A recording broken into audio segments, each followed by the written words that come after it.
What's up, people? It's your girl Adeola. So last Thursday was Thanksgiving here in the US, which is why there was no keeping it real. That's the day that families gather together around big tables filled with food, especially turkey. You get what I'm saying? And everybody give thanks for their many blessings, and then they all eat. Yeah, I mean, I had too much turkey. Yeah, I had way too much turkey. So most people had a great Thanksgiving dinner, except this couple.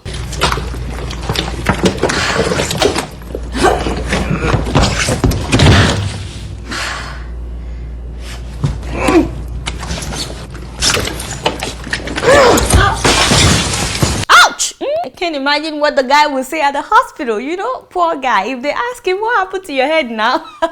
Well, at least they were able to slaughter their turkeys. You know, for some people, they were not that lucky.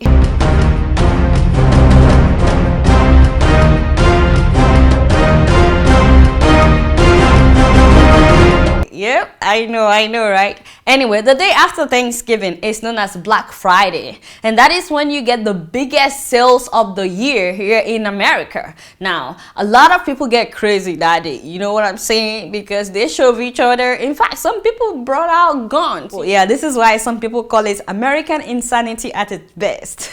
Take a look. It's the most wonderful time of the year, with the kids jingle belling and everyone telling you be of good cheer. It's the most wonderful time of the year. You talk too much, eh? What is the big deal if you saw me at the Black Friday sales at 2 a.m.? Eh? Do I look like somebody that will go and, you know, fight people before you can buy anything? The only reason I went there that day was just to go and take pictures as a good reporter. Eh? Sorry, Jerry, I'm just keeping it real.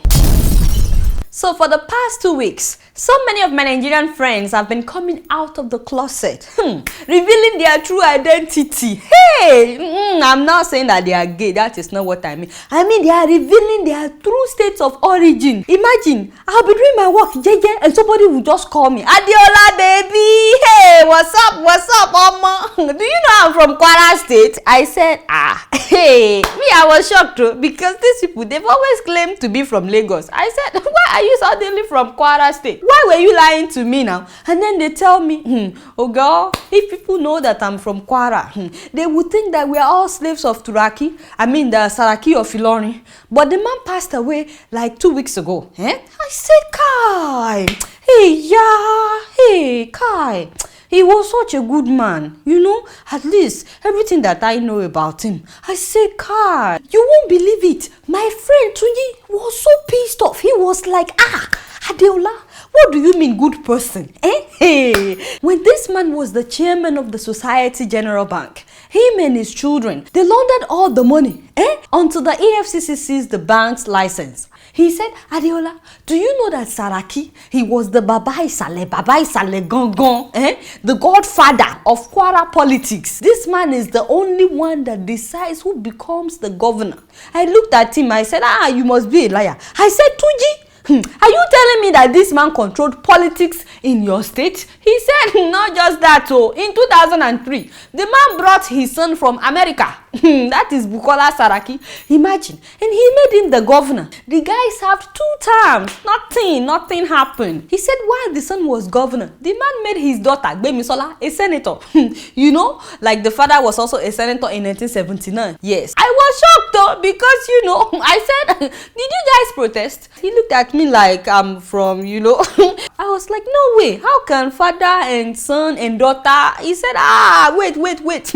As soon as the son was done, you know, being the governor, he switched places with his daughter. He became a senator, and the daughter contested for governorship. But guess what? That election failed. She didn't get it. I said, Tunji, please mind yourself with all these lies. You know, if you want you and I to remain friends, you get what I'm saying? You need to mind yourself. The only thing that I know about Saraki is that the man was a very good man. Yes, He was a medical doctor. He was very good to everybody. I heard a lot of things, you know, that he fed so many people. That every day, hundreds of people would line up in front of his house. Yes. And that he would feed them amala. I don't say anything wrong in it, because even we used to have Aba Alamala in Oyo State. Yes, we used to have Aba Alamala. And then I heard that Saraki, after feeding these people, that he would give them 50 naira each, you know, before they trek back to their homes. Immediately I said that, Tunji shook his head. He looked at me with a sad face. He said, Kai, Adeola, you still don't get it. These people collected 50 naira every day for decades, and they are still poor. And he said, if Saraki had not personalized Quora and all the resources of Quora, that these people would not be poor in the first place. It's like somebody robbed you, but you don't know that you've been robbed. And so when you are suffering, the person gives you, very little tashere, so that it will look like they are doing you a favor. But they've robbed you. Kai. The last thing he said was that the only place that these people developed in Quora is Ilorin. Most places in Quora, they could care less. I said, wait, enough. Enough of all these lies now. I was so upset. I looked at him. I said, Tunji, you need to mind your mouth, because this one that you're just running your mouth, it will get you into trouble. And watch what you say. Before Saraki's son picks you up. Yes, I told him that. I said, I don't want any wahala. Please, don't count me in. I don't know anything about all these corruption allegations that you are making about this family. For me, I believe this man was a good man. And I would rather believe everything that media has been saying about this man, that he is a good man and a great role model. I said, Kai, Saraki Baba Oloye, May he so rest in peace, Ojari. I'm just keeping it real. Now, on a serious issue, have you guys seen the video of the world's poorest president? I'm talking about the president of Uruguay, Jose Mujica. Kai, I was stunned because I have never seen a president driving. What is that thing again? No, that is not a car. See, I'll play the video. I said, that is not a car. I don't know what it is, but play that video. In President Mujica's latest official declaration of wealth, he says he owns just 2 vehicles, a small amount of property and his farmhouse. He also donates 90% of the salary, $12,000 a month, to charity. His car is one of his most valued possessions. They say I am the poor president. No, I am not a poor president. Poor people are those who always want more and more. Those who never have enough of anything. Those are the poor, because they are in a never-ending cycle and they won't ever have enough time in their lives. You see, I mean, a president driving in Jakwa Jalokwi. I mean, and he has only 2 policemen. They're not even inside. They're outside his house. Actually, that is also not a house. I don't know what it is. But, that is where he lives. And, he said that he's satisfied to live in, the air. He said one thing, though, that is very true. That those politicians that are very greedy, the ones that embezzle money, that they can never have enough. And that is true. Not only that, this man lives a simple life. Can you imagine that he donates 90% of his salary to charity organizations? Kai, I mean, seriously, I'm just, I'm touched. He touched me. Thank you, Brother Peter. I know that you would feel the same thing that I'm feeling. Please, sing it one more time. Jesus touched me. Touch me. I beg, no use laugh, kill person, Janet. Anyway, after watching the video of that president, I said to myself, this man can never win any political office in Africa. Like, never. I mean, just so you know, Africa is more blessed in terms of natural resources, than any other continent. I mean, Uruguay has rich soil and, marine, but they don't have oil. Imagine. Yet, the government care about the people. They provide basic amenities for them. But in Africa, our leaders, they're using our natural resources to enrich themselves. Yes, and their own families. They live in luxurious homes. They ride the latest car. Yes, if you want to know what the latest car is, just come to Nigeria.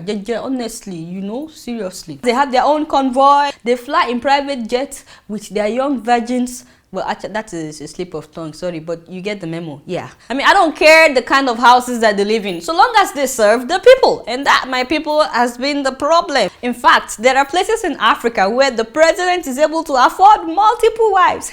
In fact, in one country, the president has 12 wives. Yes, and each of these wives has her own mansion. The common people in this country, they are starving. I'm not mentioning any names, so I'm just keeping it real. So I finally figured out why Mitt Romney lost the past US election. You know, forget everything that the media has been telling you. Forget the fact that he's saying that Obama won because he gave gifts to black people and poor people. That is not why Mitt Romney failed. It's because he refused to learn from the pro. I'm talking about people like Jacob Zuma.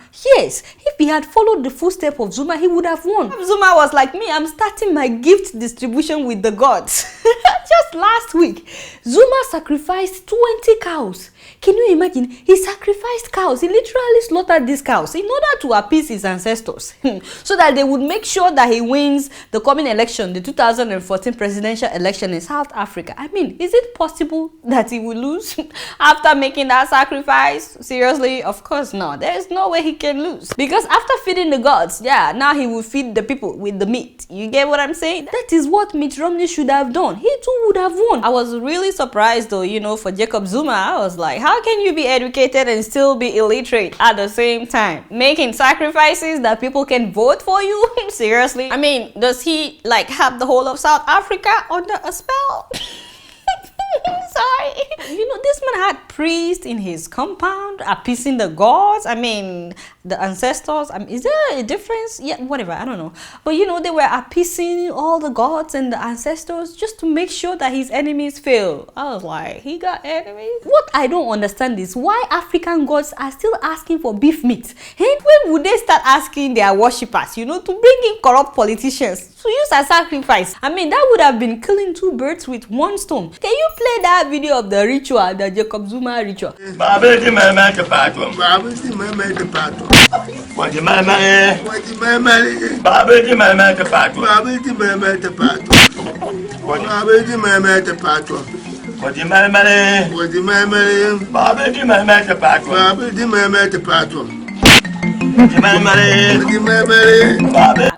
that is not Jacob Zuma. I mean, what kind of game is this now? That is not. What do you mean? Okay, you don't have the video. Why didn't you say so? I see. It's true. It's true. I heard that Zuma did not allow any media person near that ritual ceremony. In fact, they said one reporter that was able to sneak, you know, to the place, that he was rough handled by the members of Zuma family. They said they grabbed this guy, they tore his notebook, and they asked the policemen to, you know, escort him out. Anyway, after the ritual, eyewitnesses said that Jacob Zuma was so happy that he danced like he has not danced in a long time, like a victory dance. You know, please play that video of him dancing.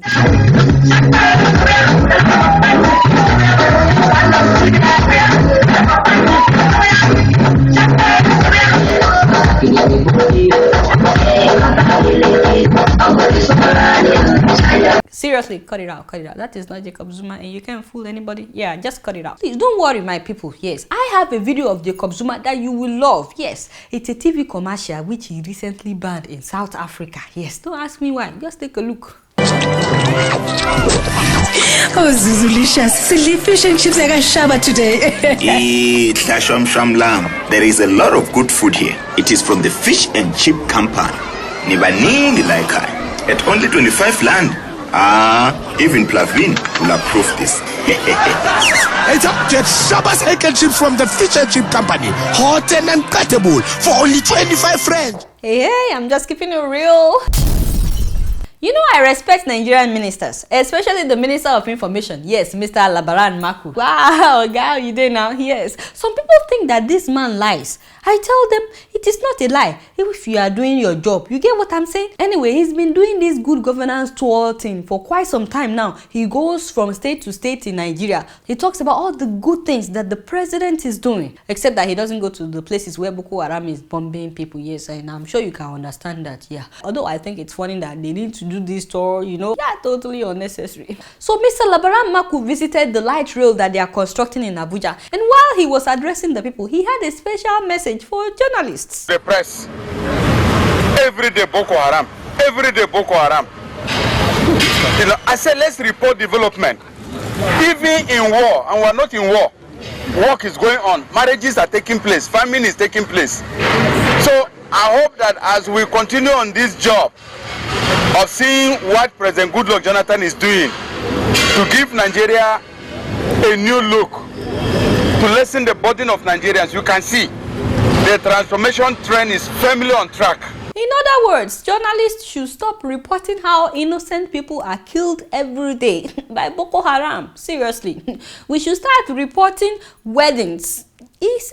He mentioned weddings. Get out. We should start reporting weddings, yes, and the Abuja train construction. I said, seriously, Mr. Labaran, I mean, you know I respect you. But this one that you said, I disconcur. Seriously, in fact, I disagree. How can you? I mean, which train? Haven't we reported that you've been constructing this $3 billion train since 2006?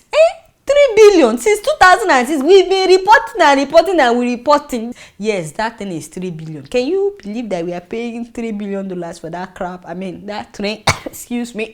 And you know what baffles me is that they keep calling it light rail. I say, does this locomotive look like light rail to you? No offense. Me, I'm not saying that it is not a light rail. Take a good look. Yes, in fact, I'm sure that it is. It may be a second hand or third hand or whatever. Yeah, but this light rail doesn't look like all the light rails that I've seen outside Nigeria. Seriously? Yes. Yeah, now we are talking. Yeah, that is a light rail. And this one too. Yes. Wait. That must be Agege. Yeah, that must be Lagos. Yes. These are light rails. Why can't we have light rails like this? In Nigeria? Is there anything wrong with Nigeria also having this kind of light rail? Instead, they are starting with this locomotive thing. It's like we are starting from 1951 or something. We are starting out with this in 2012. What year do you think we will get to this? Yeah. Even the sign on the thing is Chinese. Did you see the sign on the thing? It's written in Chinese now. Can they like scrub it and rewrite it in English? Nobody knows if they are abusing us with that thing. Chin chun chun chun. I mean, can you read it? Let's take a look at trains, in other parts of the world.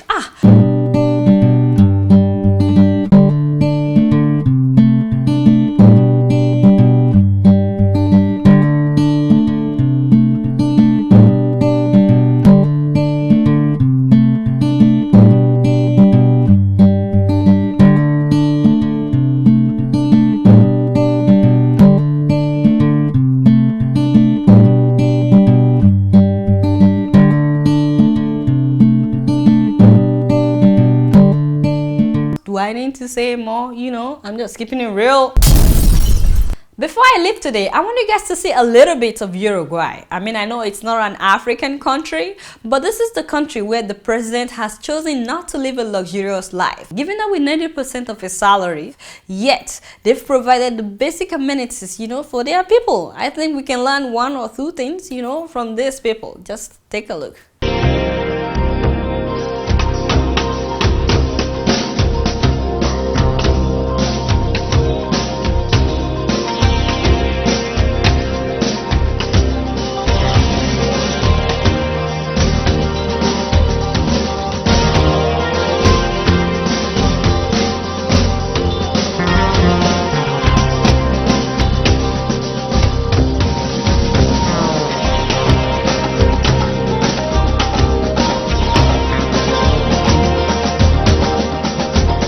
Alright, y'all, it's been real and I'm keeping it real right up in here. Until next week, I'm gonna see y'all later. Peace out.